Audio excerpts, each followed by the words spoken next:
Hello बच्चों। Hello बच्चों, कैसे हैं आप लोग। स्वागत करता हूं आप लोगों का फिजिक्स वाला फाउंडेशन यूट्यूब चैनल पर एक बार फिर से। हम लोग मोशन चैप्टर पढ़ रहे थे, चैप्टर नंबर 8 एनसीईआरटी का, और हम 3 लेक्चर्स कंप्लीट कर चुके हैं जिसके अंदर हम लोगों ने बहुत कुछ पढ़ा। एक्सेलरेशन के बारे में पढ़ा, वेलोसिटी के बारे में पढ़ा, एवरेज स्पीड के बारे में पढ़ा। ये बहुत इंपॉर्टेंट टॉपिक्स हमने कंप्लीट कर लिए हैं। हमने डेरिवेशन पढ़ी इक्वेशंस ऑफ मोशन की, और मैंने आपसे कहा था कि यूनिफॉर्म नॉन यूनिफॉर्म मोशन पढ़ते टाइम के हम लोग एक दिन ग्राफ जरूर पढ़ेंगे। तो आज का पूरा लेक्चर हमने डेडिकेट किया है सिर्फ और सिर्फ ग्राफ समझने के लिए। ठीक है, स्क्रैच से स्टार्ट करेंगे ग्राफ को समझना, क्योंकि ग्राफ अगर आपको समझ में नहीं आया तो फिजिक्स को समझना थोड़ा सा कठिन हो जाएगा, है ना। और वो थोड़ी थोड़ी कठिनता जो है वो बाद में जाकर के एक बड़ी कठिनता बन जाएगी, बहुत ज्यादा मुश्किल हो जाएगी आपको, क्योंकि बहुत सारे ग्राफ्स आते हैं, बहुत सारा ग्राफिकल एनालिसिस करना पड़ता है हमको फिजिक्स के अंदर, है ना। तो इसलिए आपने देखा ही होगा, आप 9th पूरी पढ़ चुके हो, आपने देखा होगा कहां कहां पर कैसे कैसे ग्राफ्स यूज हो रहे हैं। 10th क्लास के अंदर जाओगे और 1-2 ग्राफ्स आ जाएंगे, 11th में जाओगे तो आपको हर चैप्टर में ग्राफ्स ही ग्राफ्स मिलेंगे, है ना। तो इसलिए आपको ये ग्राफिकल रिप्रेजेंटेशन पढ़नी चाहिए। ठीक है, तो हम लोग आज सिर्फ मोशन के ही रिस्पेक्ट में ग्राफिकल रिप्रेजेंटेशन को पढ़ रहे हैं, तो आज का लेक्चर भी इसी बारे में है, graphical representation of motion. Motion को ग्राफ पर कैसे रिप्रेजेंट करें, ठीक है, मोशन को हम ग्राफ पर कैसे रिप्रेजेंट करें, इसके बारे में आज हम पढ़ने के लिए आगे बढ़ रहे हैं। देखिए, सबसे पहले ग्राफिकल रिप्रेजेंटेशन ऑफ मोशन, ठीक है। तो इसमें क्या क्या पढ़ेंगे हम लोग, हम इसमें पढ़ेंगे कि डिस्प्लेसमेंट टाइम ग्राफ। देखो, हमारे सिलेबस में सिर्फ 2 ही तरह के ग्राफ है, 11th में जाओगे 3 तरह के ग्राफ आ जाएंगे, एसटी ग्राफ और वीटी ग्राफ। एसटी यानी डिस्प्लेसमेंट टाइम, वीटी यानी वेलोसिटी टाइम। और आप 11th में जाओगे तो एसटी, वीटी और एटी भी आ जाएगा, एक्सेलरेशन टाइम ग्राफ भी आ जाएगा, जो एक्सेलरेशन टाइम ग्राफ फिलहाल नहीं है हमारे सिलेबस के अंदर, ठीक है, 9th के अंदर नहीं है, 11th के अंदर आ जाएगा। तो अपने पास 2 ही हैं, अपने पास 2 ही ग्राफ है, एक डिस्प्लेसमेंट टाइम कर्व और एक वेलोसिटी टाइम कर्व। कर्व का मतलब ग्राफ ही होता है, कर्व ग्राफ एक ही बात है, ठीक है। न्यूमेरिकल्स करेंगे ग्राफ के ऊपर, बहुत जरूरी है, बहुत जरूरी है। खाली ग्राफ की थ्योरी पढ़ जाने से, खाली ग्राफिकल डेरिवेशन कर जाने से, है ना, हमको सिर्फ थ्योरेटिकल नॉलेज होगी, लेकिन जब हम एक प्रैक्टिकल एप्लीकेशन देखेंगे ग्राफ को, हम हमारे लिए कैसे यूज कर पा रहे हैं, है ना, हम ग्राफ को फायदा क्या ले पा रहे हैं उस ग्राफ से, तो अब वो बिना न्यूमेरिकल किए आप वो काम नहीं कर सकते, ठीक है। तो न्यूमेरिकल तो हमको पढ़ना ही पड़ेगा, चैलेंजर क्वेश्चंस उसके बाद आएंगे, ठीक है। बेसिक्स ऑफ ग्राफ, देखो ऐसा है, ग्राफ के अंदर 2 बातें पढ़नी है हमने।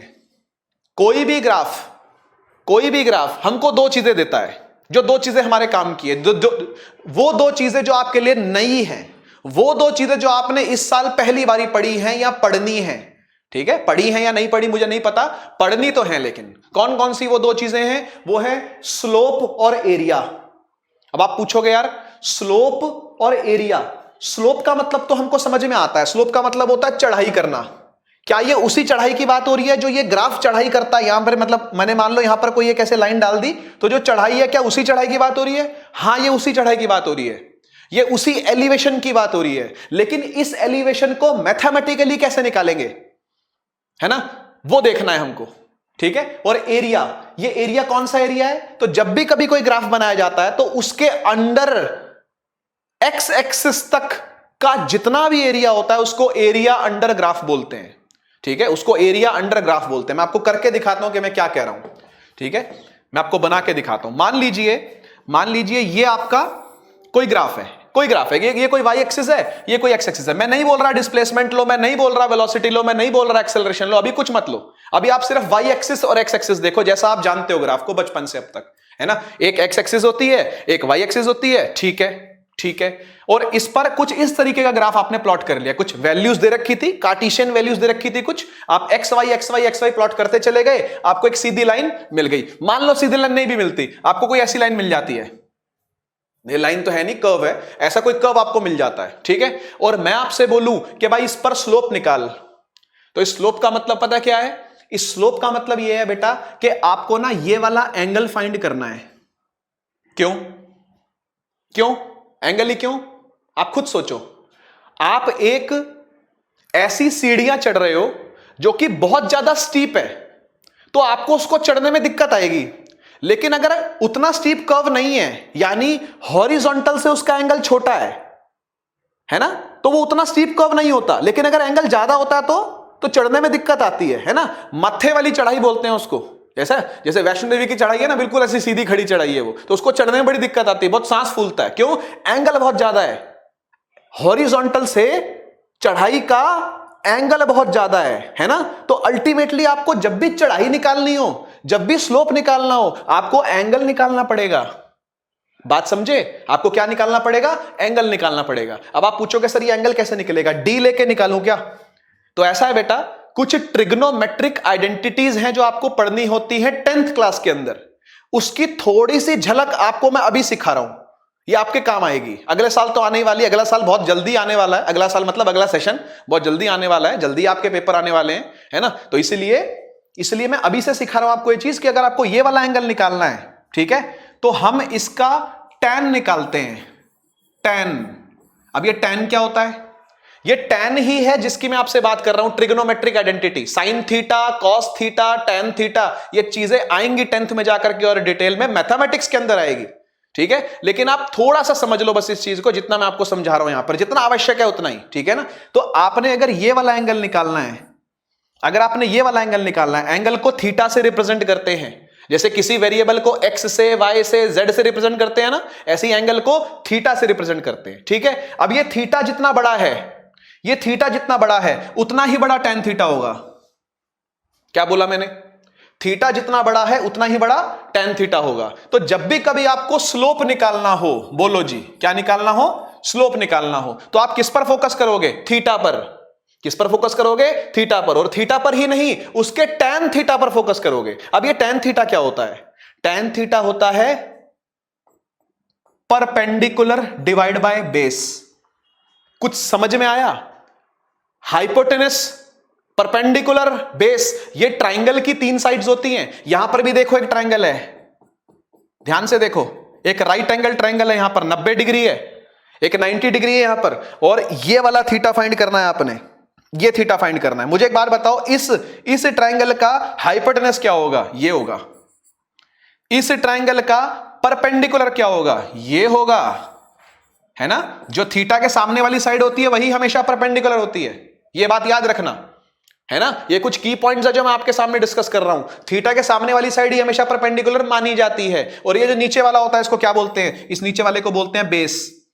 तो हाइपोटेनस, परपेंडिकुलर और बेस, ये 3 साइड होती हैं। 8th क्लास से पता आपको ये वाली बात, है ना। पाइथागोरस थ्योरम आप जानते हो। ये हाइपोटेनस होगी सबसे लंबी साइड 90 के अपोजिट वाली, जो थीटा के अपोजिट वाली वो परपेंडिकुलर, और जो बच गई वो बेस, ऐसा बोलते हैं, है ना। तो आपने थीटा यानी कि tan थीटा निकालना है, और tan थीटा का मतलब होता है this divide by this, this divide by this, perpendicular divide by base. और आप एक बात बताओ, अगर मुझे परपेंडिकुलर नापना है, ध्यान से सुनना मेरी बात को, अगर मुझे परपेंडिकुलर नापना है तो मैं y एक्सिस से बात करूंगा या x एक्सिस से बात करूंगा? बोलो जी। अगर मुझे परपेंडिकुलर नापना है, मतलब इसकी लेंथ नापनी है, तो मैं y एक्सिस में ऊपर चढ़ रहा हूं या मैं x एक्सिस में आगे बढ़ रहा हूं? आंसर है y एक्सिस से बात करनी पड़ेगी मुझे। तो मतलब परपेंडिकुलर सीधा सीधा y एक्सिस पर डिपेंड कर रहा है, और बेस नापना हो तो सीधा सीधा किससे बात करनी पड़ेगी? x एक्सिस से बात करनी पड़ेगी। बोलो हां या ना, बोलो हां या ना। परपेंडिकुलर नापने के लिए मुझे y एक्सिस के पॉइंट्स चाहिए, और बेस नापने के लिए मुझे x एक्सिस के पॉइंट्स चाहिए। यानी अल्टीमेटली अगर मैं स्लोप निकाल रहा हूं, यानी मैं थीटा निकाल रहा हूं, यानी मैं tan थीटा निकाल रहा हूं, यानी मैं परपेंडिकुलर अपॉन बेस निकाल रहा हूं, तो मैं y एक्सिस को x एक्सिस से डिवाइड कर रहा हूं। हां या ना? सोचो आराम से, सोचो आराम से। मुझे थीटा यानी tan थीटा निकालना है, और tan थीटा ट्रिग्नोमेट्रिक आइडेंटिटी से परपेंडिकुलर अपॉन बेस होता है। हाइपोटेनस की अपने को जरूरत नहीं होती। देखो चढ़ाई चढ़नी है, अगर आपने खुद सोचना क्यों हाइपोटेनस की नीड नहीं है। आपने अगर चढ़ाई चढ़नी है, ठीक है ना, तो आपको लेंथ से इतना मतलब नहीं है जितना आपको चढ़ाई से मतलब है ना। ये लेंथ बड़ी भी हो सकती है, ये लेंथ बड़ी भी हो सकती है। ये एंगल ऐसा भी हो सकता है, और ये एंगल ऐसा भी हो सकता है। क्या ही फर्क पड़ता है? एंगल तो उतना ही रहेगा। अगर हाइपोटेनस बड़ा भी हो जाए या हाइपोटेनस छोटा भी हो जाए, क्या फर्क पड़ता है उस बात से? उस बात से क्या फर्क पड़ता है? थीटा तो उतना ही रहेगा, ये एंगल तो उतना ही रहेगा, है ना। 30 डिग्री ऐसे भी दिखा सकता हूं, और 30 डिग्री ऐसे भी दिखा सकता हूं, और 30 डिग्री ऐसे भी दिखा सकता हूं मैं। सोचो, आपको हाइपोटेनस की लेंथ से कोई फर्क नहीं पड़ता, आपको परपेंडिकुलर और बेस से फर्क पड़ता है। इसलिए यहां पर आप लोग क्या निकालते हो, इसलिए आप लोग यहां tan थीटा निकालते हो। सोचना इस विषय में थोड़ा, इस बात पर आप थोड़ा सा सोचना कि क्यों ही हम tan निकाल रहे हैं, क्यों ही हम tan थीटा निकाल रहे हैं, क्यों ही हम परपेंडिकुलर को बेस से डिवाइड कर रहे हैं। क्योंकि चढ़ाई तभी निकलेगी, परपेंडिकुलर जितना बड़ा होगा चढ़ाई उतनी ऊपर होगी। सोचो, परपेंडिकुलर जितना बड़ा होगा चढ़ाई उतनी ऊपर होगी। सोचो एक परपेंडिकुलर और इतना बड़ा होता, चढ़ाई और बड़ी होती। ये देखो, ये देखो, ये एंगल और बड़ा है, और बड़ा परपेंडिकुलर लेता अगर मैं, और बड़ी चढ़ाई होती है ना। तो ये गंदा हो गया, इसको साफ कर लेते हैं थोड़ा सा, ताकि आपके नोट्स बन जाए भाई। समझ गए ना मेरी बात को भाई? अरे वही गायब हो गया, लो जी, इधर था, है ना। तो बच्चों बात समझ में आई ना? आपको स्लोप निकालना है तो आपको tan थीटा निकालना है, और tan थीटा निकालना है तो परपेंडिकुलर को बेस से डिवाइड करना है। और परपेंडिकुलर बात करता है y एक्सिस से, बेस बातें करता है x एक्सिस से। यानी आप y एक्सिस को क्या कर रहे हो, x एक्सिस से डिवाइड कर रहे हो, बात खत्म। जब भी कभी दो एक्सिस को डिवाइड किया जाएगा स्लोप निकाला जाएगा। क्या बोला? रिपीट करो, रिपीट करो मन में, क्या बोला? जब भी दो एक्सिस को डिवाइड करा जाएगा स्लोप निकाला जाएगा। दो एक्सिस को डिवाइड करा जाएगा स्लोप निकाला जाएगा। चिपका लो दिमाग में वाली बात। y एक्सिस को x एक्सिस से डिवाइड करेंगे स्लोप निकलेगा, ठीक है। y एक्सिस को x एक्सिस से डिवाइड करेंगे स्लोप निकलेगा। अब आइए एरिया की बात करते हैं। स्लोप समझ में आ गया, एरिया की बात करते हैं। देखो एरिया क्या होता है, एरिया क्या होता है। मान लो अगर कर्व ऐसा ही है, चलो मान लो कर्व ऐसा ही है, ठीक है, और मैं बोलूं कि आपको इस कर्व का एरिया अंडर ग्राफ निकालना है। ये शब्द पूरा है, ये पूरा फ्रेज है, एरिया अंडर ग्राफ। तो आपने क्या करना पता है, जहां से भी ये ग्राफ स्टार्ट हो रहा है या जहां से भी आप एरिया निकालना चाहते हो, वहां का परपेंडिकुलर लेकर के नीचे डाल दो। डाल दिया, किस पर डाल दिया? एक्स एक्सिस पर डाल दिया, है ना। इसके अंदर का एरिया निकाल लो।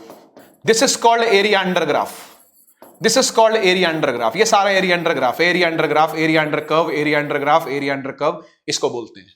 समझ गए? अब ऐसे वाले कर्व का तो एरिया आपको आता नहीं निकालना, आपने करना भी नहीं। हमारे यहां पर सीधे सीधे ग्राफ होते हैं, 9th क्लास के अंदर ना सीधे सीधे ग्राफ होते हैं। तो सीधे ग्राफ का तो बहुत प्यार से निकल जाएगा। ये देखो, ये देखो, ठीक है। टेढ़े मेढ़े ग्राफों का कैसे निकलता है? 11th में जाकर के पढ़ना, कैलकुलस पढ़ना 11th में जाकर के, वहां आपको पता चलेगा कि टेढ़े मेढ़े ग्राफ का एरिया कैसे निकालते हैं और टेढ़े मेढ़े ग्राफ का स्लोप कैसे निकालते हैं। यहां तो अपन सीधे ग्राफ ही पढ़ने वाले हैं भाई, ठीक है, सीधी सी बात। देखो, तो ये आपका कोई ग्राफ है, ये y एक्सिस है, ये x एक्सिस है, बहुत बढ़िया। मैं बोल रहा हूं आपको इसका एरिया निकालना है, इस ग्राफ का क्या निकालना है बच्चों? एरिया निकालना है। तो क्या करेंगे आप यहां से एक परपेंडिकुलर लेकर के नीचे डालोगे। डाल दिया, ये वही बन गया, देखो ये वही ट्रायंगल बन गया ना, ये वही ट्रायंगल बन गया। क्या आपको ट्रायंगल का एरिया निकालना नहीं आता क्या? क्या आपको ट्रायंगल का एरिया निकालना नहीं आता क्या? क्या होता है? Half base into height. हाँ या ना? हाँ या ना? क्या होता है? Half base multiply by height. फिर से देख लो, फिर से देख लो, एक तो हमको बेस चाहिए और एक हमको हाइट चाहिए, फिर हमको हाइपोटेनस से कोई मतलब नहीं है।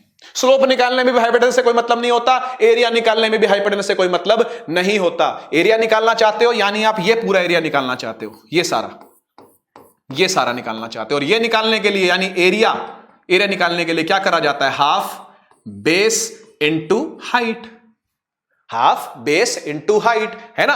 अच्छा, आप पूछोगे सर ये तो सिर्फ ट्रायंगल का एरिया है, मान लो अगर हमारा ग्राफ ऐसा होता तो क्या दिक्कत है? तो एरिया अंडर ग्राफ ये सारा होता, तब क्या करते?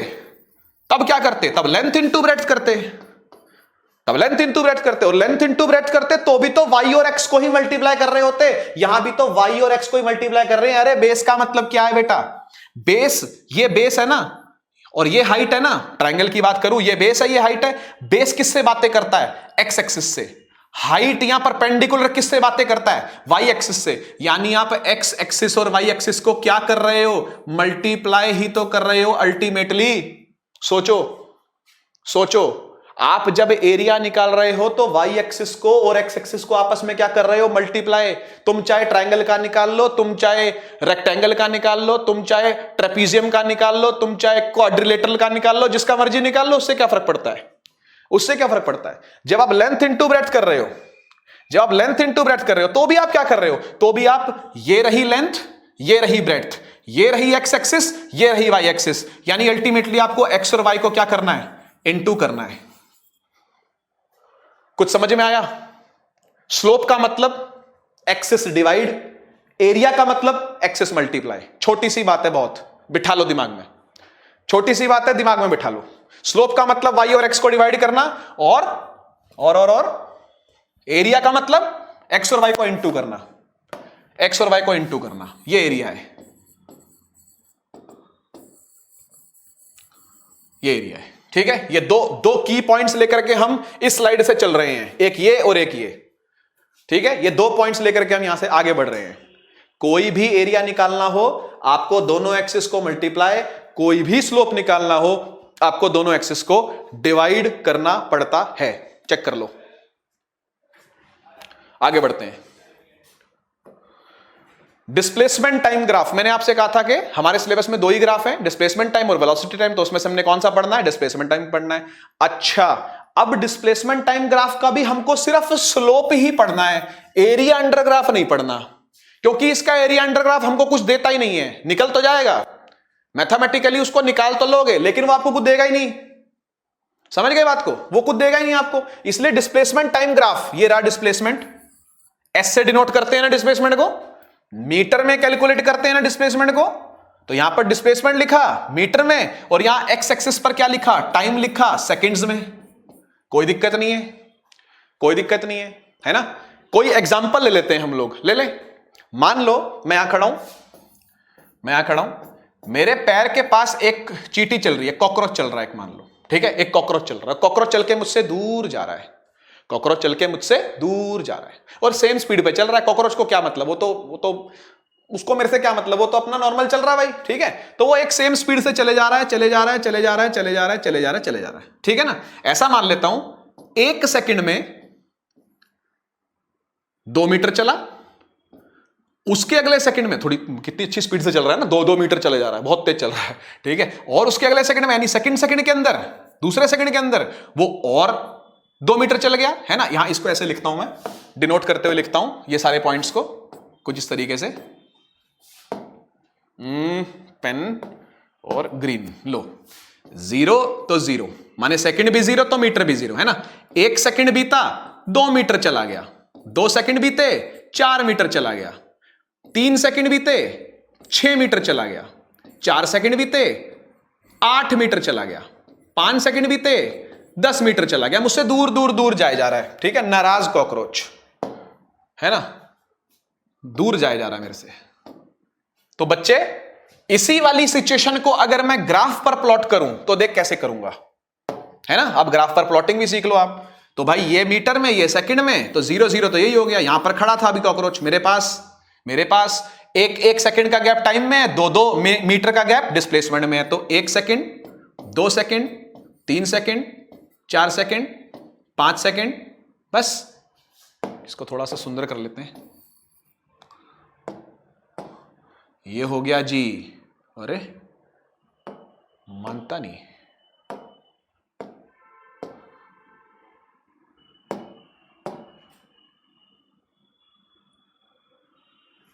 चार सेकंड, 5 सेकंड, है ना। ये हो गया 2 मीटर, 4 मीटर, 6 मीटर, 8 मीटर, और 10 भी है क्या, 10 भी है, 10 मीटर। ठीक, प्लॉट कर लेते हैं, बहुत इजी है इसको प्लॉट करना। कैसे किया, जब 1 सेकंड हुआ तो 2 मीटर, 2 सेकंड हुए तो 4 मीटर, 3 सेकंड हुए तो 6 मीटर दूर निकल गया, 4 सेकंड हुए 8 मीटर दूर निकल गया, 5 सेकंड हुए 10 मीटर दूर निकल गया। बोलो सही है कि नहीं, सही है कि नहीं। इसको जोड़ दो, एक सीधी लाइन मिल जाएगी मुझे, है ना। ये मैंने नॉट टू स्केल ड्रॉ किया तो थोड़ा टेढ़ा हो रहा है भाई, तुम लोग इसको कॉपी पेन लेकर के ड्रॉ करोगे तो ऐसी लाइन आपको मिल जाएगी। तो भाई मुझे एक ये लाइन मिल गई, ये मेरा एसटी ग्राफ, ये मेरा डिस्प्लेसमेंट टाइम ग्राफ, एक सिचुएशन दे रखी है, उसके बेसिस पर मैंने ग्राफ को प्लॉट कर लिया। क्या दिक्कत है ना। कॉकरोच का मोशन, है ना, वेरी नाइस। पहली बार हम कोई ग्राफ प्लॉट कर रहे हैं और कॉकरोच का मोशन प्लॉट कर रहे हैं, है ना। कॉकरोच का मोशन हो रहा है, ठीक है, ऊपर चढ़ता ग्राफ है। ओके, बहुत बढ़िया। इसका स्लोप निकालूंगा। क्या निकालूंगा बेटा, स्लोप निकालूंगा। एरिया इसका हमको कुछ नहीं देता, मैं निकाल के दिखा दूंगा आपको, एरिया निकल तो जाएगा, एरिया निकालने में कौन सी बड़ी बात है। एरिया निकल तो जाएगा लेकिन इसका एरिया आपको कुछ देगा ही नहीं। चलो दिखा देता हूं, मैं आपको दिखा देता हूं। पहले स्लोप लेते हैं, पहले स्लोप लेते हैं। बेटा एक बात बता, स्लोप का मतलब क्या होता है? स्लोप का मतलब होता है एंगल थीटा। कुछ याद करा, कुछ याद आया? स्लोप का मतलब क्या? थीटा। स्लोप का मतलब थीटा ही नहीं, स्लोप का मतलब टैन थीटा। और टैन थीटा क्या होता है? Perpendicular upon base. खुद बताओ, अभी बताया था पिछली स्लाइड में, क्या होता है? Perpendicular upon base. मुझे एक बात बता, ये ट्राइंगल दिखा नहीं दिखा बेटा? ये ट्राइंगल दिखा नहीं दिखा तेरे को? ये 90 डिग्री दिखा नहीं दिखा? थीटा के सामने वाली परपेंडिकुलर वाली साइड दिखी या नहीं दिखी?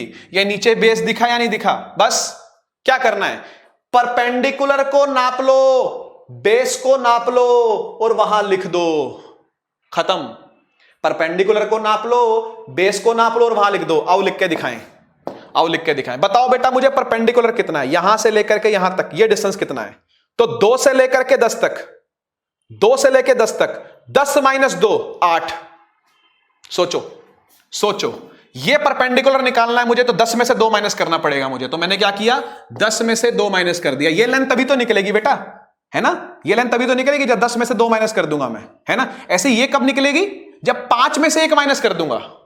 ये 5 है, ये 1 है, 5 में से 1 माइनस कर दूंगा। लो बेटा, 5 में से मैंने क्या कर दिया, 1 माइनस कर दिया। 10 में से 2 जाएंगे 8 आएगा, 5 में से 1 जाएगा 4 आएगा, कट के आंसर आया 2। ये 2 क्या है? ये 2 क्या है? अभी बता रहा हूं 2 क्या है, 1 सेकंड में बता दूंगा ये 2 क्या है। सुनना मेरी बात ध्यान से, ये 2 जो निकला ना, ये क्या है मैं बता रहा हूं आपको। सुनो, मुझे एक बात बताओ बेटा, हमने अभी पिछली ही स्लाइड से ये बात उठा करके लाए हैं कि जब भी स्लोप निकालते हैं 2 एक्सिस को डिवाइड करते हैं, हां या ना? मैंने भी तो यहां पर यही किया, परपेंडिकुलर को बेस से डिवाइड तो किया, हां या ना? परपेंडिकुलर को बेस से डिवाइड किया। परपेंडिकुलर पर रखा क्या था यार? जिसको ऊपर न्यूमरेटर में लिया वहां रखा क्या था? रखी थी डिस्प्लेसमेंट। बेस पर क्या रखा था? टाइम। अरे मैंने पता क्या कर दिया, जब मैंने स्लोप निकाला ना, यानी मैंने y एक्सिस को x एक्सिस से जब डिवाइड किया ना, तो मैंने अल्टीमेटली y पर रखी चीज को x पर रखी चीज से डिवाइड कर दिया, यानी मैंने डिस्प्लेसमेंट को टाइम से डिवाइड कर दिया। और जब डिस्प्लेसमेंट और टाइम डिवाइड होते हैं तो क्या मिलती है? वेलोसिटी। देख रहे हो किस तरीके से डिस्प्लेसमेंट टाइम ग्राफ ने तुमको क्या दे दी? अरे वेलोसिटी दे दी, कोई मतलब ही नहीं था यहां तो, ये तो डिस्प्लेसमेंट टाइम का ग्राफ था, लेकिन इसने तुम्हें क्या दे दी? इसने तुमको वेलोसिटी दे दी। कितनी बढ़िया बात है। देखो ये स्लोप निकालने से फायदा होता है अपने को। तो वो जो 2 निकला है ना, वो जो 2 निकला है ना, वो कॉकरोच की स्पीड है, वो कॉकरोच की वेलोसिटी है, 2 मीटर पर सेकंड। ऐसे लिखूंगा इसको, क्यों? क्योंकि ये वेलोसिटी निकली है, ये वेलोसिटी निकली है 2 मीटर पर सेकंड। हाँ जी, समझ में आया या नहीं आया? क्या कर रहे हैं? स्लोप निकाल रहे हैं, माने P बाय B कर रहे हैं। P माने परपेंडिकुलर, परपेंडिकुलर माने y एक्सिस पर रखा हुआ डिस्प्लेसमेंट। बेस पर मतलब x एक्सिस पे रखा हुआ टाइम, तो डिस्प्लेसमेंट को टाइम से डिवाइड करेगा तो क्या मिलेगी? वेलोसिटी तो मिलती है ना? डिस्प्लेसमेंट टाइम डिवाइड होते हैं तो क्या मिलती है? वेलोसिटी। वेलोसिटी तो मिली है 2 मीटर पर सेकंड।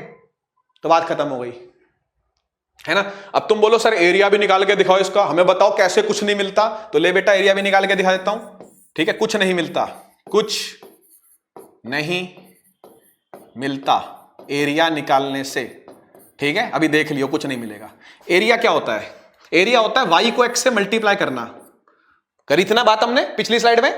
एरिया का मतलब होता है y x को आपस में मल्टीप्लाई करना। मुझे खुद ही बताओ, चलो y पर क्या रखा हुआ है? y पर रखी हुई डिस्प्लेसमेंट, x पर रखा हुआ टाइम, डिस्प्लेसमेंट को टाइम से मल्टीप्लाई करूंगा, क्या मिलेगा?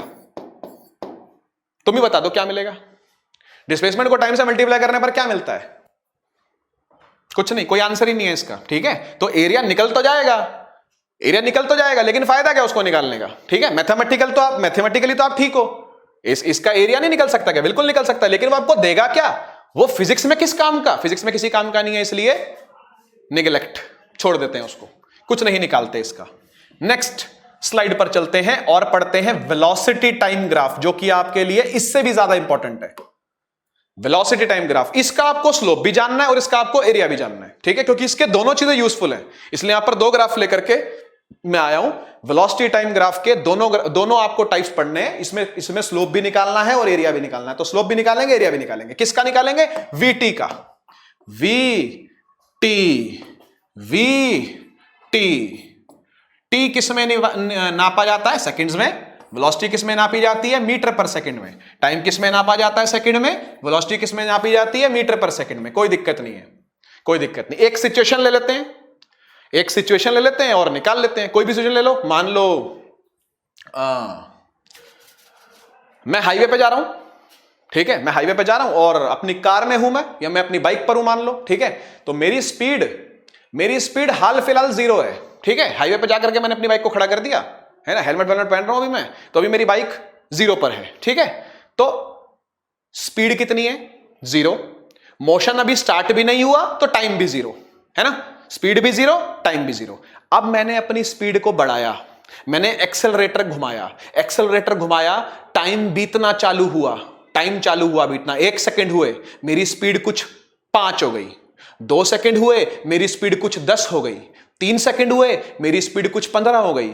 4 सेकंड हुए, मेरी स्पीड कुछ 20 हो गई। 5 सेकंड हुए, मेरी स्पीड कुछ 25 हो गई। यानी हर सेकंड मेरी स्पीड 5 से इंक्रीज हो रही है।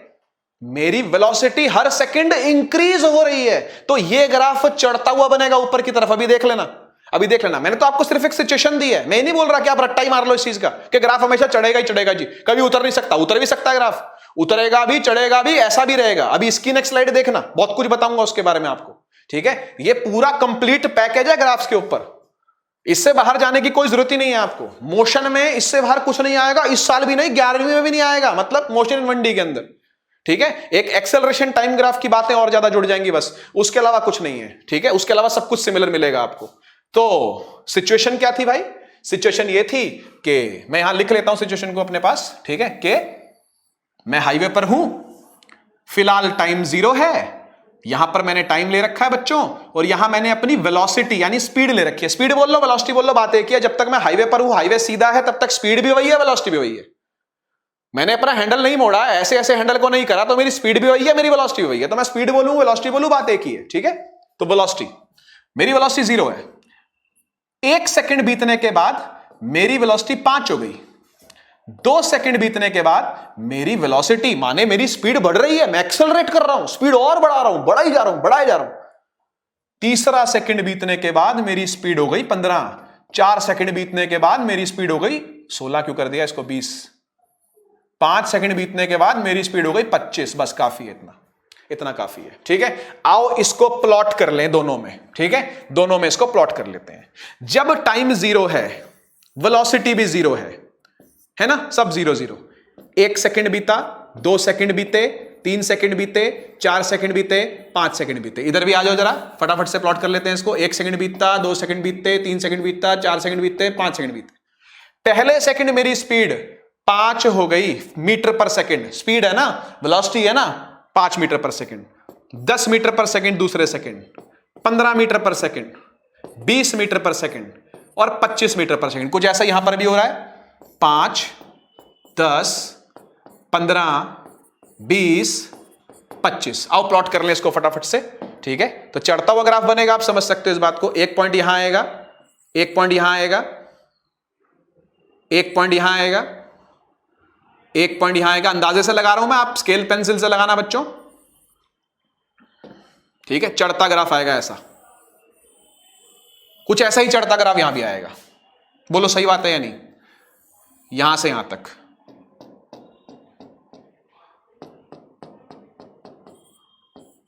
है ना, लगभग सही है। हाथ अपना ठीक ठाक बैठा हुआ है, मतलब है, बैठ गया अपना हाथ डिजिटल बोर्ड पे भी, सही है। और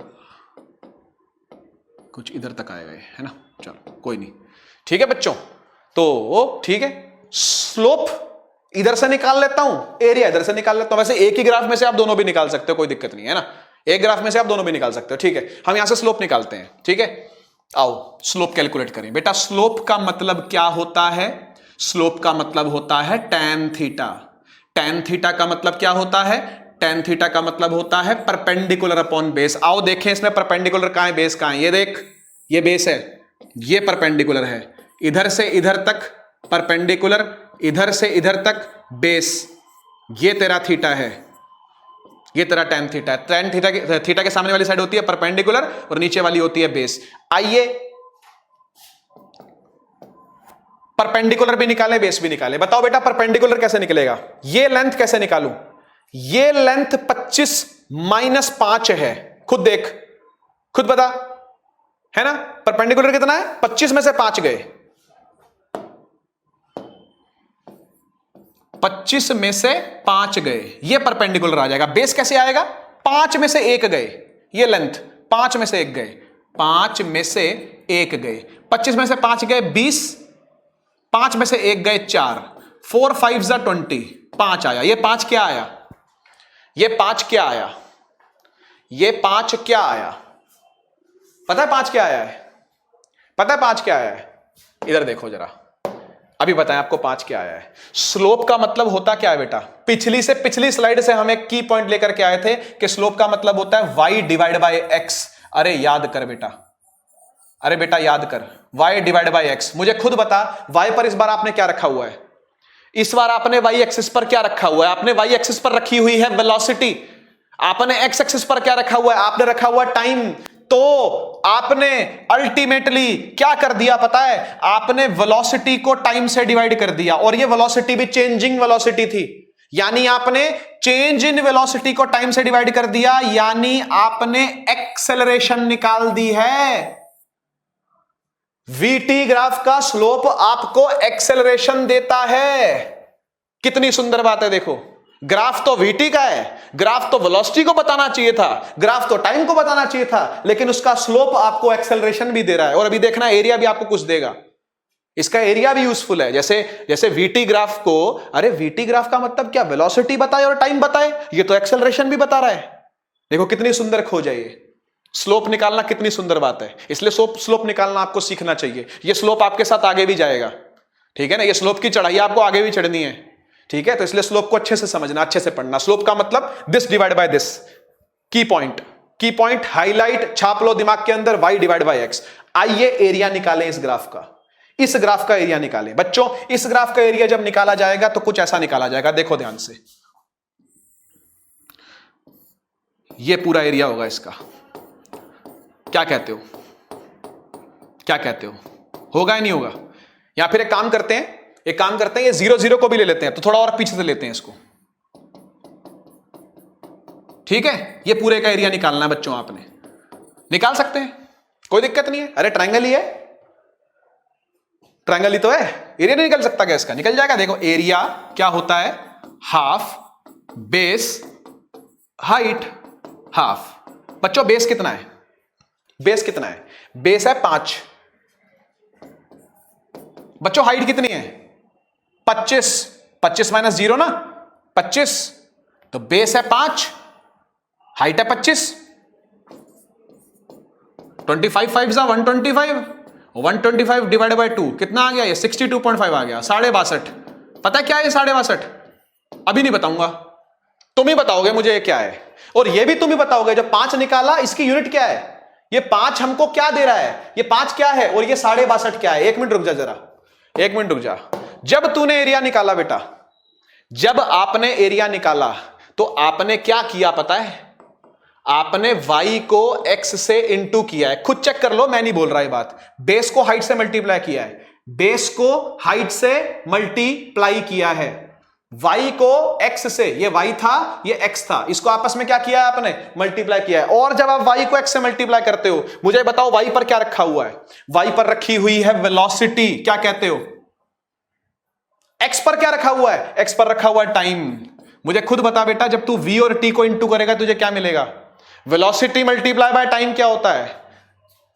velocity is equal to displacement upon time. Time वहां जाके मल्टीप्लाई हो गया तो v इंटू टी क्या हो गया? डिस्प्लेसमेंट। अरे एरिया आपको डिस्प्लेसमेंट देता है भाई, एरिया आपको क्या देता है? डिस्प्लेसमेंट देता है। यानी आप वेलोसिटी और टाइम को इंटू करोगे, आपको क्या मिलेगी? आपको मिलेगी डिस्प्लेसमेंट, आपको मिलेगी डिस्प्लेसमेंट। यानी आप एरिया निकालो वीटी ग्राफ का, आप एरिया बिंदास निकालो वीटी ग्राफ का, आपको क्या मिलेगी? आपको डिस्प्लेसमेंट मिलेगी। और अगर आप वीटी ग्राफ का स्लोप निकालते हो तो आपको एक्सेलरेशन मिलेगी।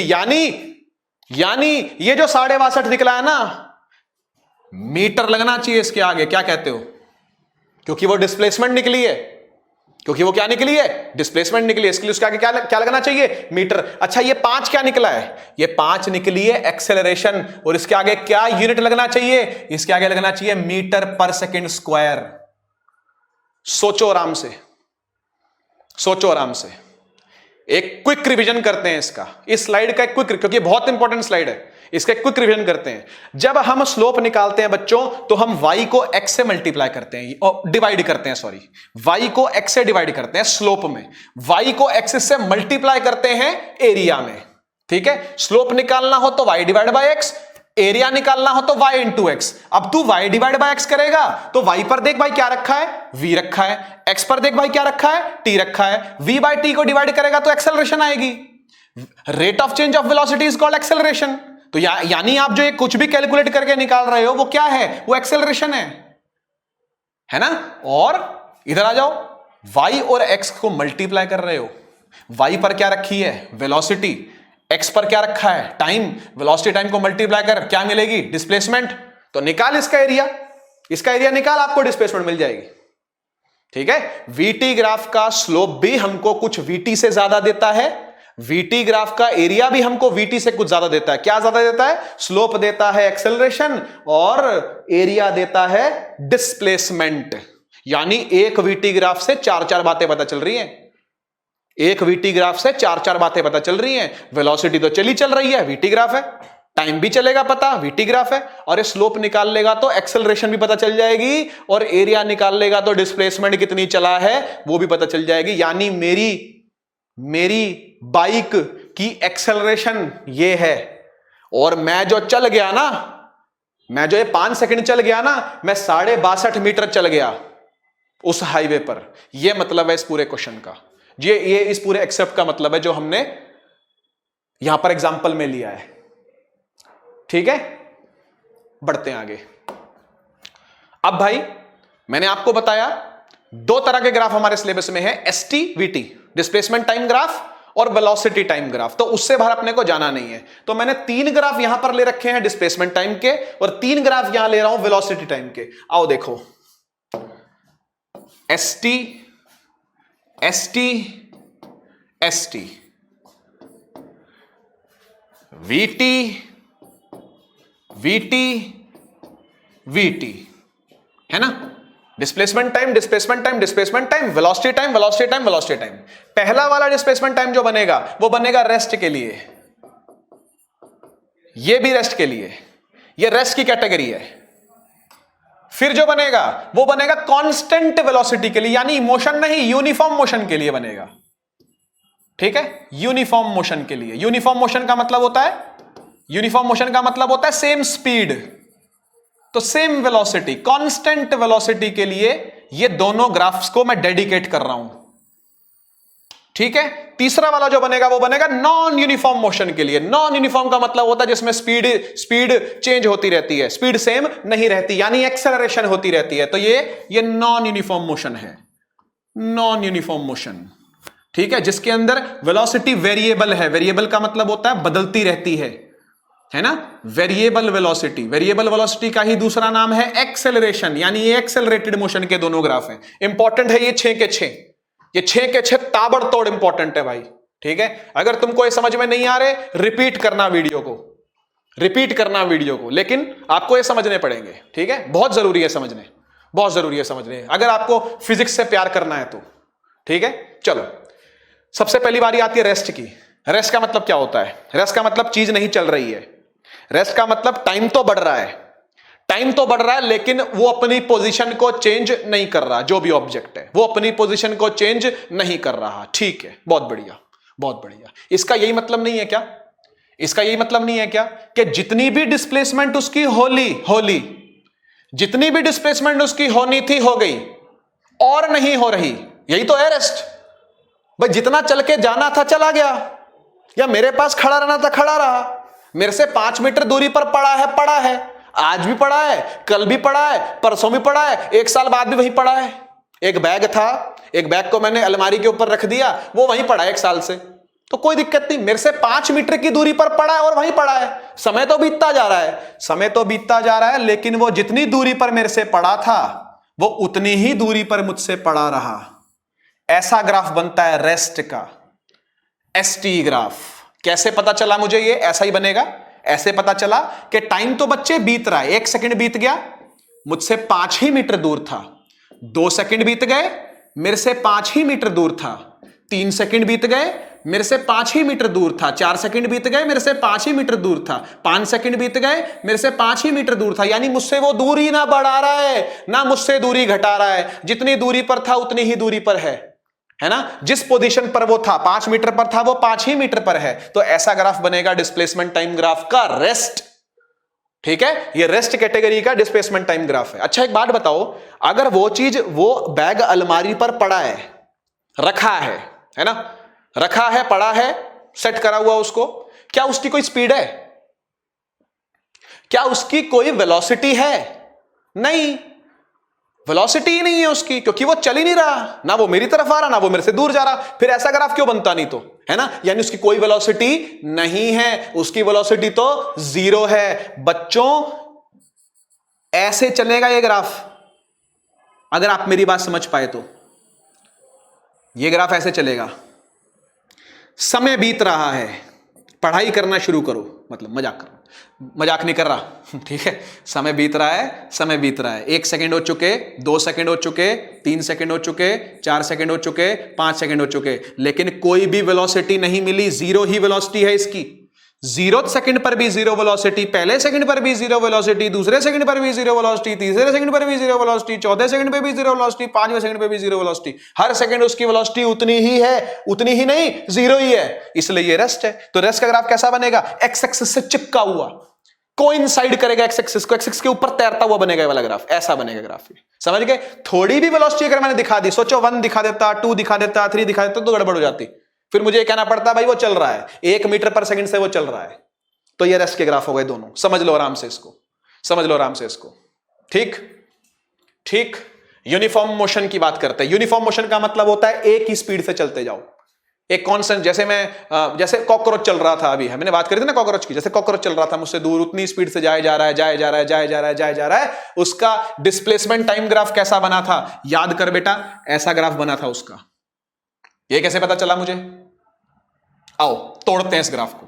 कभी भी ग्राफ को समझ रहा हो ना, एक्स एक्सिस को तोड़ लिया करो, एक्स एक्सिस को सेम इंटरवल में बांट लिया करो। यह तरीका है ग्राफ को एनालाइज करने का। एक्स एक्सिस यानी टाइम एक्सिस को बराबर बराबर बराबर बराबर इंटरवल में तोड़ लिया करो और खुद चेक करा करो मोशन के साथ हो क्या रहा है। देखो मोशन के साथ क्या हो रहा है।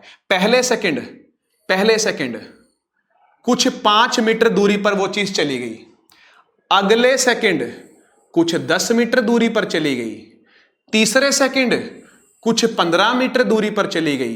अरे चल रही है वो, यूनिफॉर्म मोशन में है वो, यूनिफॉर्म मोशन में है वो, चल रही है। चौथे सेकंड पर और दूर चली गई, 20 मीटर दूरी पर चली गई वो मुझसे। यानी वो मुझसे क्या करती जा रही है? दूर जाती जा रही है, हर सेकंड मुझसे दूर जा रही है, यानी वो सेम स्पीड से चलती जा रही है, सेम इंटरवल ऑफ टाइम में सेम डिस्टेंस कवर हो रहा है। इसी को तो बोलते हैं यूनिफॉर्म मोशन। यही तो ग्राफ होता है यूनिफॉर्म मोशन का, हाँ या ना? समझ गए बात को? तो यूनिफॉर्म मोशन का डिस्प्लेसमेंट टाइम ग्राफ ऐसे चढ़ता हुआ जाता है। ठीक है, यहां पर ऐसे था, यहां पर ऐसे है, फर्क है दोनों के अंदर। और ये फर्क का रट्टा नहीं मारना, इस फर्क का रट्टा नहीं मारना आपने, इस फर्क को आपने समझना है, एनालाइज करना है। एनालाइज करना सीखोगे तो ग्राफ में मजा आएगा आपको करने में।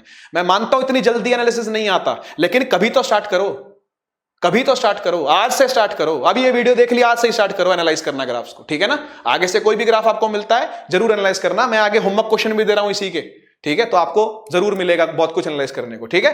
तो नीचे वाला अब मोशन की बात हो रही है बच्चों। सेम वेलोसिटी है या वेरिएबल वेलोसिटी है? ये बताओ, सेम वेलोसिटी है या वेरिएबल वेलोसिटी है?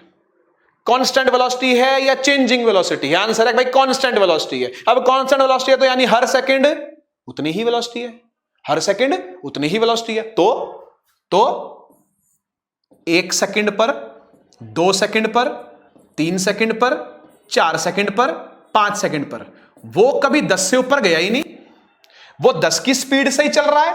यानी पहला सेकंड बीता तो भी 10 पे, दूसरा सेकंड बीता तो भी 10 पे, तीसरा सेकंड बीता तो भी 10 ही स्पीड, चौथा सेकंड बीता तो भी 10 ही स्पीड, 5वां सेकंड बीता तो भी 10 ही स्पीड। अरे बेटा देख तो सीधी लाइन बन गई, देख तो सीधी लाइन बन गई। सीधी लाइन बनती है वीटी ग्राफ में, वीटी ग्राफ में parallel to X axis, parallel to time axis line बनती है। ध्यान रखना, ध्यान रखना, ठीक है। सेम ही वेलोसिटी पर चल रहा है, सीधी लाइन बनती है पैरेलल टू एक्स एक्सिस, ठीक है, क्योंकि वेलोसिटी में कोई चेंज नहीं आ रहा, वेलोसिटी में कोई चेंज नहीं आ रहा। आइए बात करें एक्सेलरेशन की, कि हम एसटी ग्राफ के अंदर और वीटी ग्राफ के अंदर एक्सेलरेशन को कैसे दिखाएंगे।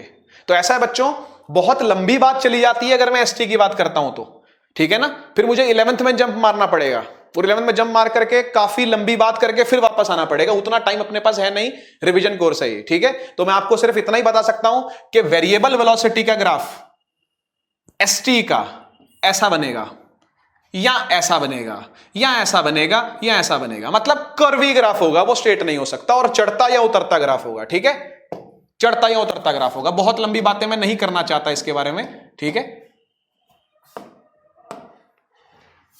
ऐसा कुछ ग्राफ बनेगा ये वाला, ठीक है। याद करो नॉन यूनिफॉर्म मोशन का ग्राफ कैसा था, ऐसा ही तो था, टेढ़ा मेढ़ा, टेढ़ा मेढ़ा ऐसा उड़ता कर्वी ग्राफ था। तो कर्वी ग्राफ जैसा मर्जी बना दो आप, कोई दिक्कत नहीं है, ठीक है। तो ये नॉन यूनिफॉर्म मोशन का यानी एक्सेलरेशन का ग्राफ है, ये एक्सेलरेशन का ग्राफ है, ठीक है। ये कैसा बनेगा एक्सेलरेशन ग्राफ, ये बहुत सुंदर बनेगा, ये समझ में आएगा आपको। ये बेशक से आपको कम समझ में आया थोड़ा, ये अच्छे से समझ में आएगा। कैसे, देख बेटा, 1 सेकंड बीता, वेलोसिटी कांस्टेंट है या चेंज हो रही है? आंसर है चेंज हो रही है, चेंज हो रही है। यानी पहले सेकंड वेलोसिटी कुछ 5 है, अगले सेकंड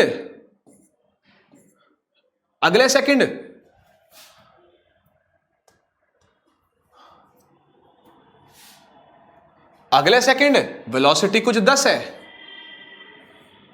अगले सेकंड वेलोसिटी कुछ 15 है। चढ़ता ग्राफ, चढ़ता ग्राफ, समझ गए ना।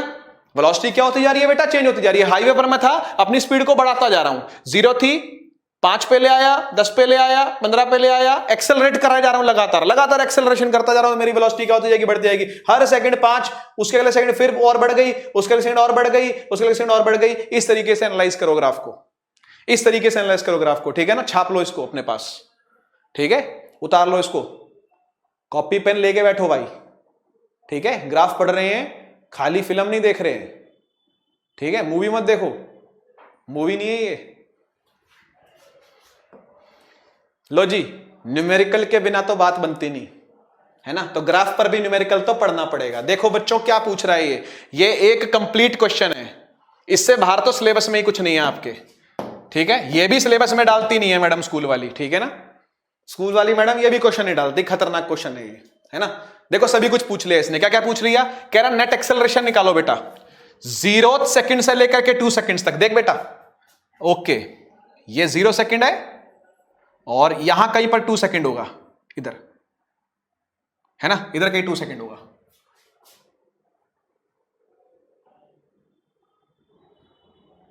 ठीक है ना। इधर कहीं 2 सेकंड होगा यहां पर, तो कोई दिक्कत नहीं, कहने दो इसको। 2 सेकंड तक एक्सेलरेशन मांगी है इसने हमसे। नेट डिस्प्लेसमेंट मांग रही है 0 से लेकर 20 सेकंड तक। अच्छा, नेट डिस्प्लेसमेंट 0 से लेकर 20 सेकंड तक, ठीक है, ठीक है। 0 से लेकर 20 सेकंड तक पूरी डिस्प्लेसमेंट मांगी है, ठीक है। फिर टोटल डिस्टेंस मांगा है 0 से लेकर 20 सेकंड तक। रुक जाओ, अभी देखते जाओ कैसे करना है। फर्स्ट पार्ट को देखो, पहले फर्स्ट पार्ट को देखो। कह रहा नेट एक्सेलरेशन निकाल भाई 0 से लेकर 2 सेकंड तक, ठीक है, ठीक है। एक बात बताओ, इस पॉइंट से लेकर के और इस पॉइंट तक, इस ए पॉइंट तक स्लोप क्यों ना निकाल लूं, वही तो मेरी एक्सेलरेशन होगी, हाँ या ना। अगर वो 0 से लेकर 2 सेकंड तक पूछ रहा है तो 0 से लेकर 5 सेकंड तक भी तो ग्राफ वैसा ही चढ़ रहा है। अरे चढ़ाई तो वैसी है, चढ़ाई चाहे दूसरे सेकंड की पूछ ले तो भी वही है, तीसरे सेकंड की पूछ ले तो भी वही है, चौथे सेकंड की पूछ ले तो भी वही है, 5 सेकंड की पूछ ले तो भी वही है। चढ़ाई तो उतनी है, हाँ या ना। अब चढ़ाई उतनी है यानी स्लोप कांस्टेंट है, यानी स्लोप ही उतना है, तो फिर एक्सेलरेशन भी उतनी ही है। यानी मुझे क्या निकालना है, अरे ग्राफ सिखाया है, ग्राफ में स्लोप सिखाया है तो स्लोप से करो इसको, v minus you upon T मत लो, स्लोप से करो इसको। स्लोप क्या होता है, स्लोप होता है परपेंडिकुलर अपॉन बेस। देख बेटा परपेंडिकुलर कितना है इसका, जल्दी बता बेटा, ये हाइट कितनी है, ये हाइट तो 10 है, ये हाइट तो कितनी है 10 मीटर पर सेकंड है, यानी इसका परपेंडिकुलर कितना है बेटा, इसका परपेंडिकुलर है 10। इसका बेस कितना है बेटा, इसका बेस है यहां से लेके यहां तक का, इधर से लेके इधर तक का बेस, तो ये 5 सेकंड है, ये 5 सेकंड है। तो नीचे क्या आ गया, नीचे आ गया 5। काट दो जरा इसको, क्या आंसर आया 2 मीटर पर सेकंड स्क्वायर। पहले का आंसर आ गया, खत्म। 2 मीटर पर सेकंड स्क्वायर, 2 मीटर पर सेकंड स्क्वायर। एक्सेलरेशन आ गई, नेट एक्सेलरेशन पूछी थी, निकाल दी। स्लोप ही तो निकालना है, और क्या करना है।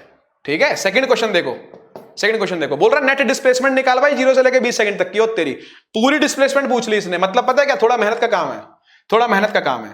ये कह रहा है एरिया निकालो, क्योंकि आप जानते हो कि वीटी ग्राफ का स्लोप एक्सेलरेशन देता है और वीटी ग्राफ का एरिया डिस्प्लेसमेंट देता है। यानी जो भी आंसर निकल के आएगा वो किस में आएगा, वो मीटर में निकल के आएगा, है ना। वीटी ग्राफ का एरिया क्या देता है, डिस्प्लेसमेंट देता है। यानी बेटा आपको क्या निकालना है पता है, आपको यहां से लेकर यहां तक का पूरा एरिया निकालना है। अभी निकाल लेते हैं, कोई दिक्कत नहीं है। एक बात बताओ, ट्रेपीजियम का एरिया निकालना आता है या नहीं आता?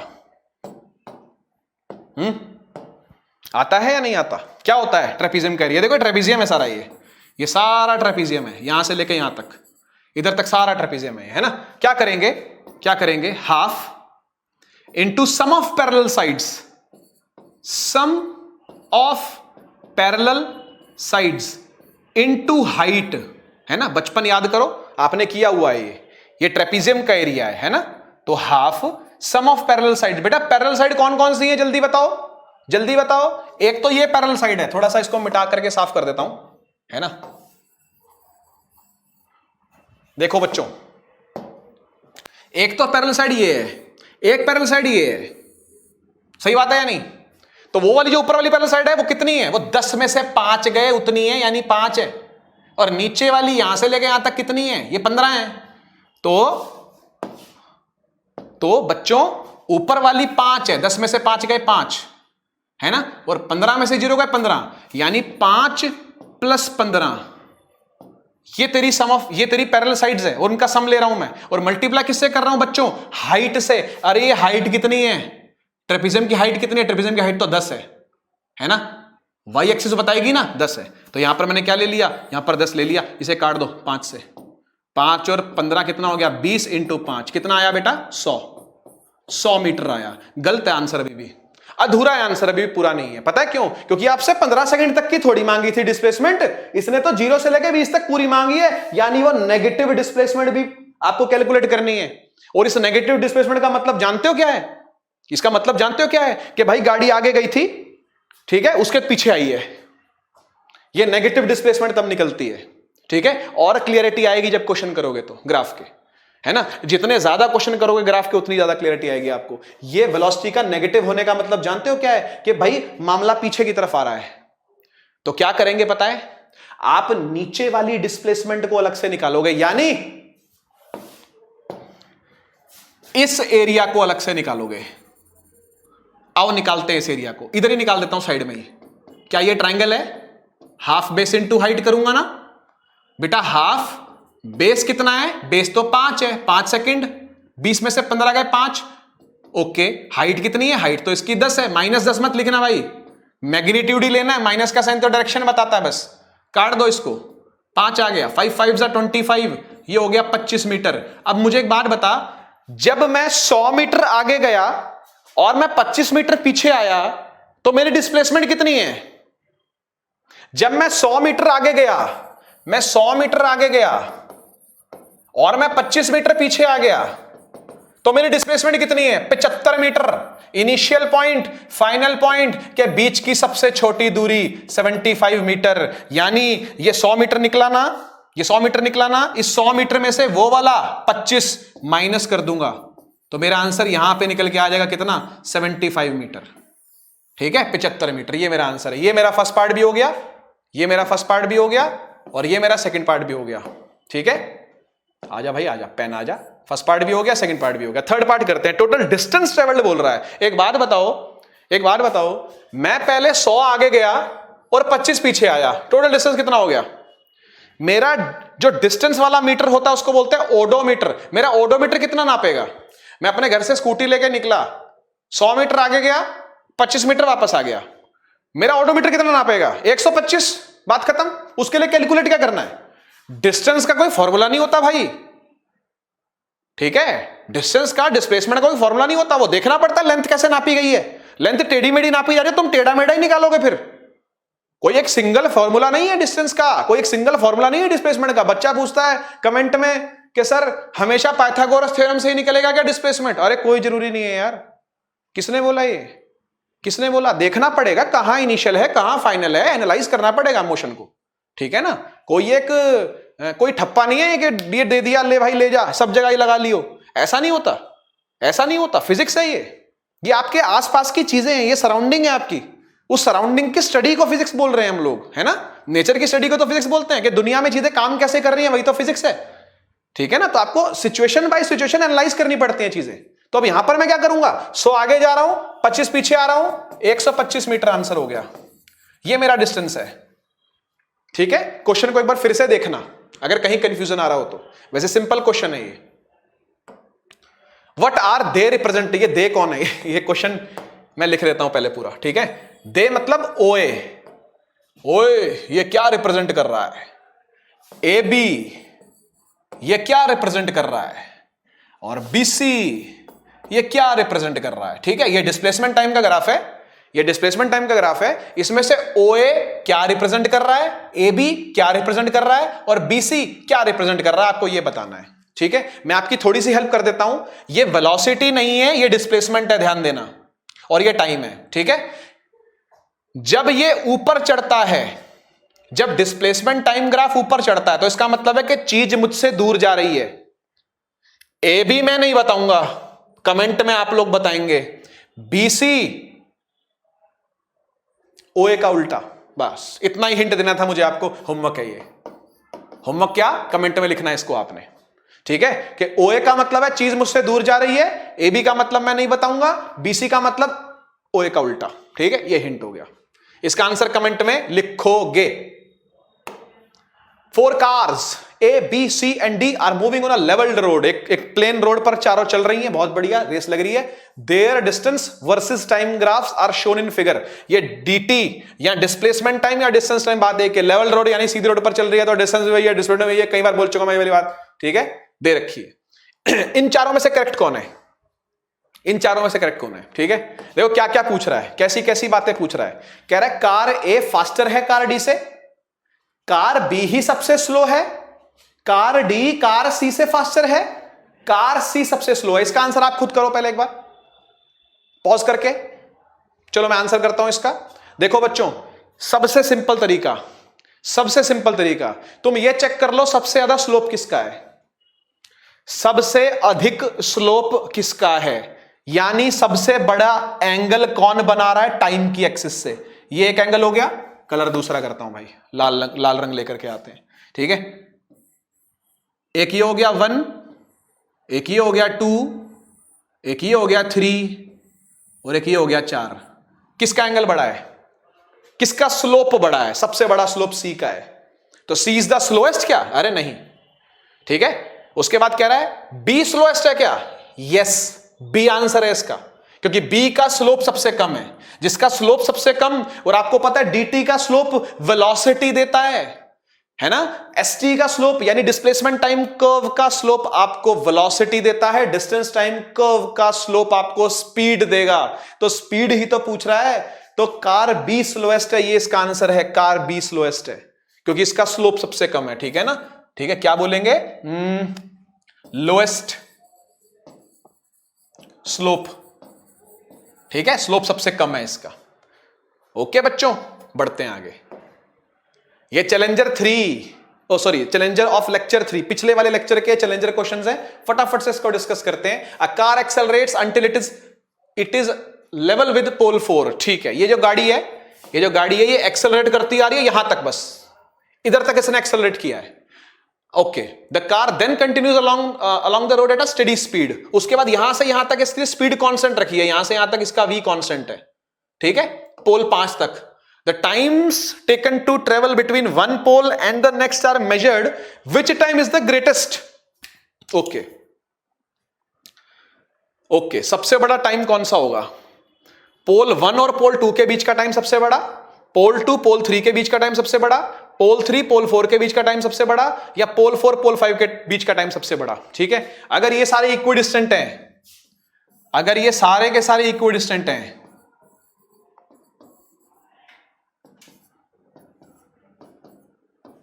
तो सबसे जल्दी जो ट्रेवल हुआ होगा, ठीक है, विच टाइम इज द ग्रेटेस्ट पूछना, ये सबसे ज्यादा टाइम कहां लगा होगा, पोल 1 से पोल 2 के बीच में सबसे ज्यादा टाइम लगा होगा। पता है क्यों? पता है क्यों? क्योंकि अभी गाड़ी स्टार्ट ही हुई थी, अभी उसने एक्सेलरेट करना स्टार्ट ही किया था, अभी उसने अपनी स्पीड को बढ़ाना स्टार्ट ही किया था। तो पहले वाला जो डिस्टेंस होगा वो अधिक देरी में कवर करेगा, उसके बाद उसकी स्पीड बढ़ चुकी होगी, अगला डिस्टेंस और जल्दी कवर होगा, और स्पीड बढ़ चुकी होगी और जल्दी कवर होगा, और उसी पर्टिकुलर स्पीड से ये लास्ट का डिस्टेंस को भी कवर कर रहा होगा। यानी 1 और 2 के बीच का टाइम ग्रेटेस्ट होगा। ठीक है, ये मेरा आंसर है। बाकी आप सोचना इस बारे में कि क्या है क्या नहीं है। सेकंड वाले को मैं सॉल्व कर देता हूं। सेकंड वाला थोड़ा सा सॉल्व करने वाला ही क्वेश्चन है। ठीक है, वो कह रहा है पार्टिकल एक्सपीरियंस कर रहा है कांस्टेंट एक्सेलरेशन को 20 सेकंड तक। ठीक है, रेस्ट से स्टार्ट हुआ है। ठीक है, if it travels a distance s1 in first 10 seconds and a distance of s2 in next 10 seconds, then shortcut है इसका। ठीक है, लेकिन क्यों बताऊं शॉर्टकट आपको, है ना, क्यों ही डिस्कस करना है, ओलंपियाड का क्वेश्चन है वैसे तो ये। ठीक है, ये अच्छा लेवल है क्वेश्चन का भाई, चैलेंजर ही है वाकई में ये, है ना। तो कोई नहीं, इसको सॉल्व करता हूं मैं। ठीक है, प्रॉपर सॉल्व करता हूं इसको। एक गाड़ी है बेटा 0 से चली, पहले 10 सेकंड वो S1 चली है, अगले 10 सेकंड वो, मैंने देखो थोड़ा सा बड़ा दिखाया है। ये बड़ा क्यों दिखाया पता है ना, स्पीड इसकी बढ़ चुकी होगी, स्पीड इसकी बढ़ चुकी होगी, इसलिए मैंने इसको थोड़ा सा बड़ा दिखाया है। तो S2 है ना, तो S1 वहां हो गया, S2 वहां हो गया। तो आपने ये बताना कि S2 S1 के अंदर क्या रिलेशन है, अभी बता देते हैं, कोई दिक्कत नहीं है। देखो हम लगाएंगे S is equal to UT plus half AT square. ठीक है, S is equal to UT plus half AT square, ये सेकेंड इक्वेशन लगाओगे तुरंत हो जाएगा ये। ठीक है, मुझे एक बात बताओ, ये रेस्ट से चला है ना, यानी U क्या लेंगे, 0 लेंगे, ये पूरा वाला मामला 0 हो जाएगा, U 0 जाते ही मामला खत्म, ये वाला सिर्फ ये बचेगा हाफ एटी स्क्वायर, यानी S1 is equal to half A T square. A तो कांस्टेंट ही है, लिखा है कांस्टेंट एक्सेलरेशन है, कांस्टेंट एक्सेलरेशन लिखा है, तो ए ही रहेगा। टाइम कितने के लिए चलवाऊं इसको, पहले 10 सेकंड के लिए चलवाता हूं, इसको सिर्फ 10 सेकंड के लिए चलवाता हूं। ठीक है, अब S2 लिखता हूं। बेटा ऐसा है, S2 निकालने के लिए ना तुमको पहले पूरे टाइम के लिए चलवाना पड़ेगा, फिर उसमें से ये वाला माइनस करना पड़ेगा, तब S2 निकल के आएगा। सोच लो आराम से एक बार इस बात को सोच लो। आपको पूरा डिस्टेंस चाहिए होगा, उस पूरे डिस्टेंस में से ये वाला आपको कट करना पड़ेगा, तब आपको S2 मिलेगा। तो देखो मैं क्या कर रहा हूं, यहां पर थोड़ा सा शॉर्टकट ले रहा हूं मैं, यहां पर आप समझने की कोशिश करना। UT plus half AT square है ना, तो यूटी तो 0 ही होगा, चला तो यहां से यहां तक रेस्ट से ही है, और यहां से यहां भी रेस्ट में ही है ना, इसलिए यूटी तो 0 लूंगा मैं। हाफ एटी स्क्वायर को ही सिर्फ कंसिडर कर रहा हूं, कब के लिए, हाफ ए, पहले पूरा टाइम कितना है 20 सेकेंड, माइनस हाफ ए 10 सेकेंड्स के लिए, तो 10 स्क्वायर। समझे बात को या नहीं समझे? यूटी तो खत्म हो गया, यूटी तो 0 हो गया, है ना। पूरे 20 सेकंड के लिए चलवाया, उसमें से 10 सेकंड वाला माइनस कर दिया, मेरे को S2 मिल गया। ठीक है, आओ इसको थोड़ा सा सॉल्व कर लेते हैं। इसमें से मैं हाफ ए कॉमन ले लेता हूं, हाफ ए कॉमन लेने पर बचेगा 200 का स्क्वायर होता है 400, और 100 का स्क्वायर होता है 100 का स्क्वायर 10 का स्क्वायर होता है 100। ठीक है, तो 400 में से 100 जाएगा, 300 आ जाएगा, तो हो जाएगा हाफ ए इंटू 300। ठीक है, ये आ गया S2। मैं इसको थोड़ा नीचे सॉल्व कर देता हूं, है ना, और ये आ जाएगा यहां से हाफ ए और 100, है ना, 10 का खुलेगा तो यहां 100 आ जाएगा। ये मैंने 100 लिखा है, यहां पर आपको दिख शायद नहीं रहा होगा, यहां मैंने 100 लिखा है। ठीक है, तो S2 फाइनली हाफ ए 300 है, S1 फाइनली हाफ ए 100 है, हाफ ए 100 है, दोनों को डिवाइड कर देता हूं। ये सॉल्व करने का तरीका होता है। बच्चा पूछता है सर मल्टीप्लाई क्यों नहीं कर रहे, माइनस क्यों नहीं कर रहे, ऐड क्यों नहीं कर रहे? अरे यार तरीके हैं सॉल्व करने के, मेरे को मैथमेटिकल टूल्स दे रखे हैं मेरे पूर्वजों ने, है ना। प्लस माइनस डिवाइड मल्टीप्लाई करना मुझे सिखाया हुआ है, तो मैं तो सॉल्व करने के पीछे भागूंगा ना इसको, है ना। मैं क्यों ये डिसाइड करूं कि इसको माइनस करूं ऐड करूं, मेरे को पता है डिवाइड करके ये खत्म हो जाएगा, हाफ से हाफ खत्म, ए से ए खत्म, क्या बचा, ये 2 0 से 2 0 भी खत्म हो गए हैं। ये S1 जाकर के 3 से मल्टीप्लाई हो जाएगा, वहां 3 बचा हुआ है देखो, अभी S1 जाके वहां 3 से मल्टीप्लाई हो जाएगा, ये बन जाएगा S2 is equal to 3 times S1 B, S2 is equal to 3 times S1। ठीक है बच्चे, ऐसे सॉल्व करना आपने इसको, ठीक है। एक बार अपने हाथ से करके देखना, आपको समझ में जरूर आएगा। ये इस बार के चैलेंजर क्वेश्चंस हैं, ठीक है। आंसर चाहिए इसके, कमेंट में आंसर चाहिए इसके। नेक्स्ट लेक्चर के अंदर हम लोग देखो, ग्राफ तो पूरा पढ़ लिया अपन ने, है ना, काफी कुछ हमने नया नया सीखा, स्लोप सीखा, एरिया अंडर ग्राफ सीखा। हम अब डेरिवेशन जरूर करेंगे 3 इक्वेशन ऑफ मोशन की नेक्स्ट लेक्चर के अंदर। नेक्स्ट लेक्चर लास्ट लेक्चर होगा, न्यूमेरिकल्स कुछ डिस्कस करे जाएंगे, लेकिन एक न्यूमेरिकल्स पर और लेक्चर लेकर के आएंगे, छठा लेक्चर लेकर के आएंगे न्यूमेरिकल्स पर, ठीक है। उसमें सिर्फ और सिर्फ इंपॉर्टेंट न्यूमेरिकल्स ही डिस्कस करेंगे मोशन पर। ग्राफिकल डेरिवेशन करेंगे नेक्स्ट लेक्चर के अंदर, यूनिफॉर्म सर्कुलर मोशन करेंगे। बहुत बड़ा लेक्चर नहीं होने वाला, क्योंकि बहुत कम टॉपिक्स बचे हैं अपने पास, तो छोटा ही लेक्चर होगा ये वाला, लेकिन उसके बाद का जो न्यूमेरिकल वाला लेक्चर होगा वो जरूर इंपॉर्टेंट होगा, ठीक है। तो आप कॉपी पेन लेकर के बैठना, तब नेक्स्ट लेक्चर के अंदर तो भी ले ही लेना भाई कॉपी पेन, तो न्यूमेरिकल करेंगे, ठीक है। और चैलेंजर क्वेश्चन हर बार की तरह उसमें भी होंगे, ठीक है। तो चलिए हम लोग मिलते हैं अगली बार, ठीक है। पढ़ते रहो, बढ़ते रहो। Thank you so much. पढ़ाई करते रहें। All the very best.